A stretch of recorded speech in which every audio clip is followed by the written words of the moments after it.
Don't forget to like the video, share your thoughts in the comments, and subscribe to stay updated with our latest stories. The rain was relentless that night, a steady drumming against the roof, turning the streets into glistening rivers of reflected light. I had always found something soothing about the sound of rain, the way it blurred the edges of the world and made everything feel quieter, more intimate. But that night the rain felt different, like a backdrop to something I wasn't prepared for. I was standing in my kitchen, absent-mindedly drying the dishes when the doorbell rang. It was too late. For unexpected visitors, my husband Mark had left earlier in the evening for a weekend business retreat, so I was home alone. A flicker of unease passed through me, but when I peered through the peephole, I let out a relieved breath. It was Adam. Mark's best friend Adam had been a part of our lives. For nearly 2 decades, he and Mark had met in college and had been inseparable. Ever since he was a fixture at our barbecues, family gatherings, and game nights, if there was anyone I could trust. Showing up unannounced this late, it was him. But something about the way he stood, under the porch light rain, dripping from his dark hair, sent a ripple of curiosity. Through me, I pulled. The door open. Adam, what are you doing here? His expression was guarded, but his blue eyes flickered, with something I couldn't quite place. I didn't mean to just drop by, he said, shoving his hands into the pockets of his damp jacket. But I was driving home, and he trailed off, his jaw tightening. He needed to talk to someone. There was an unfamiliar weight to his voice. Something uncharacteristically vulnerable. Adam was usually the life of the party. The guy with the quick jokes. The easy charm. Seeing him like this, uncertain and hesitant, made me uneasy. Come in, I said, stepping aside. He hesitated for just a second before stepping inside as he shrugged off his jacket. I noticed the way his shoulders sagged slightly as if he was carrying something heavy. Let me get you a towel, I offered, heading toward the hallway closet. When I returned, he was standing in the living room, staring at the rain-spattered window lost, and thought I handed him the towel, and he murmured a quiet thanks before running it through his damp hair. You want some coffee? I asked, trying to ease whatever tension was in the air. He nodded, and I busied myself in the kitchen, grateful for something to do as the coffee brewed. The air between us felt thick with something unspoken. I wasn't sure if I should pry or wait for him to speak first. Finally, as I set a mug in front of him, he exhaled sharply. I've been keeping something inside for a long time, he said, his fingers tightening around the ceramic, and I don't think I can anymore. I sat across from him, my stomach tightening. What is it? Hesitated, staring into his coffee like it held the answers he was searching for. Then in a quiet, almost broken voice, he said, I'm in love with you, Claire. The words settled between us like a thunderclap, even though the only sound in the room was the rain. I blinked, my breath catching in my throat. Of all the things I had expected him to say, this wasn't one of them. For a moment I thought maybe I had misheard him, that maybe the storm outside had distorted his words, but the way he looked at me, raw, unguarded, left no room for misinterpretation. Adam. I started, but I didn't even know what I meant to say. I know, he cut in, shaking his head. I know how this sounds. I know what this means, but I can't pretend. Anymore, I felt the heat rise to my face. A mix of shock and something else, something I didn't want to name. Adam had always been Mark's best friend. He had always been my friend too, but I had never even allowed myself to consider anything beyond that. You've been drinking, I said, searching for some kind of explanation. He let out a humorless laugh. No, I wish I could blame it on that. I wish this was something I could shrug off tomorrow, but it's not. It's real, Claire. I swallowed hard, my fingers gripping the edge of the table. Adam, you can't say things like that. I have to, he said, leaning forward. Because it's the truth and I don't expect anything from you. I swear I don't. But I needed you to know because pretending doesn't make it any less real. I shook my head, my pulse pounding. In my years, this was too much, too sudden. My marriage wasn't perfect, But Mark and I had built a life together. We had history, memories, a foundation. Adam's confession threatened to shake all of that. I took a deep breath. "Don't know what you expect me to say. Don't expect anything," he admitted. But I couldn't keep it in anymore. The air between us was charged heavy with something unsaid. I could see the longing in his eyes, the quiet desperation of someone who had held on to something for too long. And in that moment, I felt something stir inside me, an echo of a feeling I hadn't let myself acknowledge before. But acknowledging it would change everything. And I wasn't sure I was ready for that. The silence between us stretched thick, and in yielding the only sound was the rhythmic ticking of the wall clock and the rain still relentless against the windows.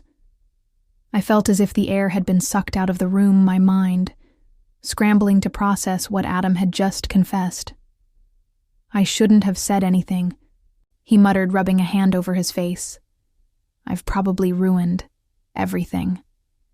I shook my head slowly, though I wasn't even sure what I was, denying his words, the truth behind them, or the effect they were having on me. My heart was pounding so hard it felt like it might break through my ribs. "No," I whispered. "You haven't ruined anything." His gaze snapped up, searching my face. "Then say something. Anything." I swallowed, feeling the weight of the moment pressing down on me. "Adam, you're my husband's best friend. You've been in our lives for so long. I never thought you felt this way." He let out a low, humorless chuckle. "That's because I never let you see it. I buried it for years. Do you know how hard that's been?" His voice was quiet but full of emotion, his fingers gripping the coffee mug like it was the only thing keeping him steady. I had no idea how to respond. My instinct was to tell him he was wrong, that what he felt was misplaced. But that would be a lie. I had seen the way he looked at me, sometimes longer than necessary, as if he were memorizing. Me, I'd just never allowed myself to question. I exhaled, slowly. "Adam, I love Mark." I know he smiled, faintly, but it didn't reach his eyes. That's why I never said anything. That's why I told myself I could live with it. But lately, Claire, I don't know, it's getting harder. I pressed my fingers to my temple, trying to think clearly. "Why now, why? Tell me." "Tonight," he hesitated, then sighed, "because I saw you at the grocery store earlier today. You were laughing at something," the cashier said. "And for just a second you looked so happy, and I thought to myself, what if that had been my life? What if I had told her sooner?" I felt something tighten in my chest. "Adam." "Kleisnes," I whispered. He gave me a sad smile. "I know it's selfish, and I don't expect you to feel the same way, but I couldn't keep pretending. Anymore, I needed you to know." I stared at him, my emotions whirring inside me. Part of me wanted to shut this down, to tell him we could never talk about this again. But another part of me, the part that was buried deep, the part I never acknowledged, felt something stir. A memory surfaced, unbidden, years ago, before Mark and I had married Adam, and I had shared a moment, brief, fleeting, but real. It was during one of those summer nights when we were all younger, before life had settled into routines and responsibilities. Mark had left the party early, and Adam and I had stayed behind, talking 4 hours on the porch swing, the air thick with something unspoken. Nothing had happened, nothing was ever said. But I remembered the way he had looked at me that night. Had I even put something back then? Had I buried something just as he had? I shook my head, as if trying to shake off the weight of my own thoughts. "Adam, this is a lot to take in, I know." He stood abruptly, running a hand through his hair. "I should go." I didn't stop him. He grabbed his jacket and walked to the door. But just as he raked for the handle, he turned back at me at what I said. "Claire, and no matter what happens, I'll always be here, even if it's just as a friend." I swallowed hard, nodding goodnight. "Adam," he hesitated for just a fraction of a second before opening the door and stepping into the rain. I stood there for a long time after he left, staring at the closed door, my heart still racing. and I knew deep down I would never be able to forget what he had said. I barely slept that night every time I closed my eyes. Adam's words were played in my mind like an echo silence I couldn't keep pretending. Anymore, I needed you to know I told myself it didn't change anything. I was married to Mark, and we had built a life together. Solid, steady, and familiar. But even as I tried to convince myself, a part of me knew that things wouldn't be the same after tonight by morning. The storm had passed, leaving behind damp streets and the crisp scent of fresh rain in the air. Mark was, already awake, sitting at the kitchen table with his coffee and his laptop open. In front of him, morning, he said without looking up. Morning, my voice wondered if he could hear the exhaustion in it. I busied myself making coffee, avoiding his gaze. My hands were steady, but inside I felt shaken. Should I tell him? Would that make it easier? As I poured my coffee, Mark finally looked up, his brow furrowed slightly. You okay? I forced a small smile. Yeah, just didn't sleep well. He nodded, already distracted by his emails. It was so typical, so routine, and yet for the first time it felt like there was a wall between us, one that hadn't been there before. And I hated that I spent the rest of the day trying to push Adam's confession to the back of my mind. I ran errands, answered emails, even called a friend, just to hear a familiar voice. But no matter what I did, my thoughts kept drifting back to last night.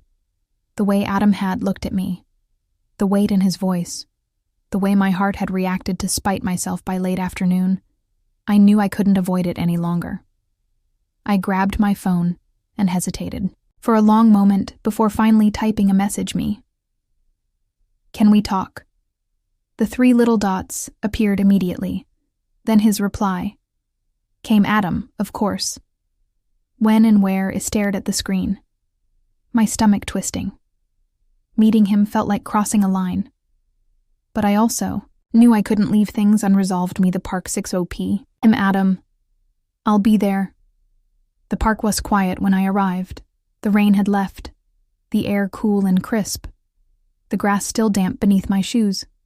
I spotted Adam near a bench, his hands stuffed in his pockets, his expression unreadable. As I approached, he offered a small tentative smile. Hey. I sat down beside him, keeping a careful distance between us. For a moment, neither of us spoke. The silence stretched heavy and uncertain. Then I took a deep breath. Adam, I don't know what to say. He nodded, his gaze fixed on the small pond in front of us. I get it. I looked down at my hands. You caught me off guard last night. I mean, I had no idea. I never wanted you to. He let out a quiet sigh. I never planned to say anything, Claire, but when I did, it felt like I could finally breathe. After years of holding it in, I turned toward him, searching his face. Why now, though? Why not before Mark and I got married? Why not when it could have made a difference? His lips pressed into a thin line. Because back then, I thought I could handle it. I thought I could be your friend and nothing more. But over time, it got harder. And lately, I don't know. Maybe it's selfish, but I couldn't keep pretending. I closed my eyes for a moment. You know this changes things, right? He nodded. I know. I swallowed the lump in my throat. Adam, I love my husband. He exhaled, softly. I know, and I won't do anything to hurt him. He gave me a sad smile. I'd never ask you to. I'd looked away, my heart heavy. Then where does that leave us? He was quiet for a long time before finally speaking. That's up to you, Claire. I wanted to tell him that nothing had changed, that we could go back to the way things were before. But deep down, I knew that was a lie. Because something had changed. I wasn't sure what it meant yet, but I knew that after tonight, I would never look at Adam the same way again, and that terrified me. I drove home. In silence, the weight of the conversation with Adam pressing on my chest like a heavy stone. My mind was a whirlwind of emotions, guilt, sadness, and something else I wasn't ready to name. I had spent years thinking I knew where I stood in my life, in my marriage, in my friendships, but tonight had shaken the foundation of everything I thought was certain. By the time I pulled into the driveway, the sky had darkened, and the house was glowing softly from the lights. Inside Mark was home. I hesitated for a moment before stepping inside. The familiar scent of his cologne lingered in the air, and the sound of the television played from the living room. He was sitting on the couch relaxed, a beer in his hand. "Hey," he said, glancing up at. "Where were you?" The question was casual, but I felt a flicker of unease I had nothing to hide, and yet I hesitated. "I went for a walk in the park." It wasn't a lie, but it wasn't the whole truth either. Mark nodded, not thinking much of it. "Long day?" I exhaled. "Yeah." I patted the couch beside him. "Come sit with me." I walked over and sat down, feeling the warmth of his presence next to me for a moment. We just sat there, the sound of the TV filling the space between us, and that's when it hit me. This us was real. This was the life I had built, the man I had chosen, and despite everything that had happened in the last 24 hours, despite the unexpected confession that had stirred something deep inside me, this was the only place I wanted to be. I turned to Mark, studying the lines of his face, the way his brow furrowed slightly in concentration, as he watched the screen I had spent so many years beside him. And yet tonight, I felt like I was truly seeing him again. He must have sensed my stare, because he turned his head, raising an eyebrow, what I smiled. Softly. Nothing, just "I love you." His expression shifted, surprised at the sudden tenderness in my voice. Then his features softened, and he reached for my hand. "I love you too, Claire." I leaned my head against his shoulder, closing my eyes. Whatever had happened with Adam, whatever feelings had surfaced, didn't change the fact that my heart already belonged to someone, and that was enough. A week later, Adam left town for a work project overseas. He sent me a short message before he left. "Dom, take care. Claire, I'll always be here if you need me." I stared at the message for a long time before finally replying me. "You too, Adam. I didn't know if things would ever fully go back to how they were before. But maybe that was okay. Life had a way of surprising us, off-testing the strength of the choices we made. And in the end, it wasn't about the words left unspoken or the roads not taken. It was about the love we chose. Every single day, the end.